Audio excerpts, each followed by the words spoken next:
Libyan army's chief of staff, Mohammed Ali Ahmed al-Haddad, has been killed in a plane crash in central Turkiye. The aircraft was returning from high-level talks in Ankara. Another 4 Libyan military officials and 3 crew members were also killed. A Turkish official has told Al Jazeera that a preliminary investigation indicates the crash was caused by a technical failure. The Turkish Interior Ministry says the private jet took off from Ankara airport at 8 p.m. local time and was heading to Tripoli. Authorities lost radio contact with it about 40 minutes later. The wreckage was found in a village in Haymana district, around 74 kilometers from Ankara. Wolfgang Pusztai is Austria's former defence attache to Libya. He joins us from Vienna. A very warm welcome to you, Wolfgang. Thank you for being with us. I mean, how significant, in your opinion, is the loss of General al-Haddad right now, especially for the stability of Western Libya? The death of General al-Haddad is very significant, especially for Prime Minister Dabeba. Haddad hails from Misrata, an important merchant city about 3 hours east of Tripoli, exactly like Dabeba. And the key role of al-Haddad was to ensure the loyalty of the mighty militias of the city of Misrata to the government. Actually, Misrata is the most important military power in Western Libya, and this might really trigger some problems for Dabeba if this loyalty is broken in the future. We'll delve into that in a minute, but I'm curious about the timing, because it's very, very striking, isn't it? Because on Tuesday, the Turkish parliament extended their military presence in Libya. Last Friday, though, we saw massive protests in Misrata against what appeared to be the entire political establishment. What should we read into that, specifically the timing? Yes, exactly. The timing of the tragedy is very unfortunate for Dabeba. There were not only street protests last week, but there are also street protests announced for this week on Friday. And actually, the death of al-Haddad may make it easier for the organizers of the demonstrations to rally a larger group of people. And this might become, if this continues, a real problem for the government.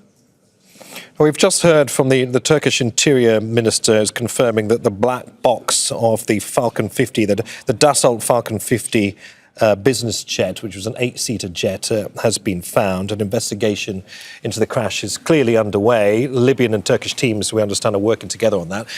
Before we have answers, there will be undoubtedly speculation, surely. If the Misrata security forces feel the Prime Minister can no longer protect their interests, or if they suspect foul play here, what kind of danger might that pose the Tripoli government? I would say it's very unlikely that this was not an accident. The airplane was 37 years old, and it was frequently used by the Libyan authorities. Allegedly, the condition of the plane was not the best one. Nevertheless, the Misrata militias might use this opportunity to raise their voice against the government. The Misrata militias are not as united as they were before, and actually they are divided. Part of them is fully in support of Dabeba, and the others are quite critical. And the death of Haddad might deepen this split and might trigger some more major problems for the government, and especially for Dabeba himself.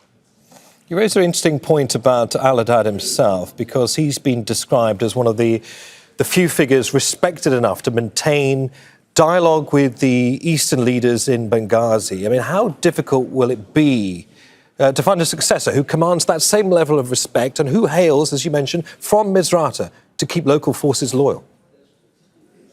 Al-Haddad was a war hero from the revolution 2011, and he had a distinguished military record after the revolution.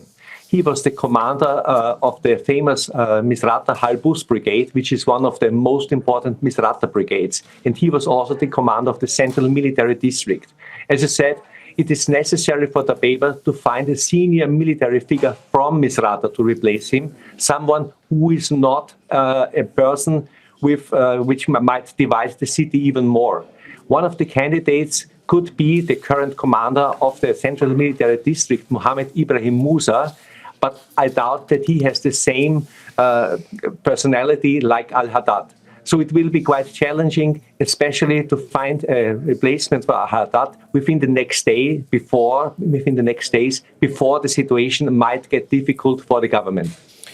On that note, do we know anything more about the 4 senior military officials who died alongside General al-Haddad? I mean, from your experience as a military attache, how common is it for senior staff to be on board the same aircraft, given all the potential security risks, obviously, like this? Actually, it is not unusual that the chief of staff of a country travels together with 1 or 2 of the commanders of his seniors of his services. And Al-Fattouh al-Grebel was the chief of staff of the land forces. And by the way, he was also from Misrata. So he was a second important military figure for the prime minister. And what is even more remarkable is that al-Grebel was a member of the so-called 5+5 Joint Military Commission. This is a permanent body established by UNSMIL, by the UN mission in Libya, to maintain military contacts between the East and the West. And he had a key role within the Western 5 officers of this 5+5 military commission. So also his loss is a very severe blow for the Dabeba and for the military in Western Libya. All right, Wolfgang Pusztai, Austria's former defence attaché to Libya. Many thanks for helping us understand this situation in more detail. Probably worth pointing out as well that today is Independence Day in Libya, and we are hearing of reports of potential protests planned for Friday. We will, of course, keep across all of that. For now, Wolfgang Pusztai, many thanks. My pleasure. Don't miss out. Get the full picture. Subscribe to Al Jazeera for reliable news and expert insights. Like, share, stay ahead.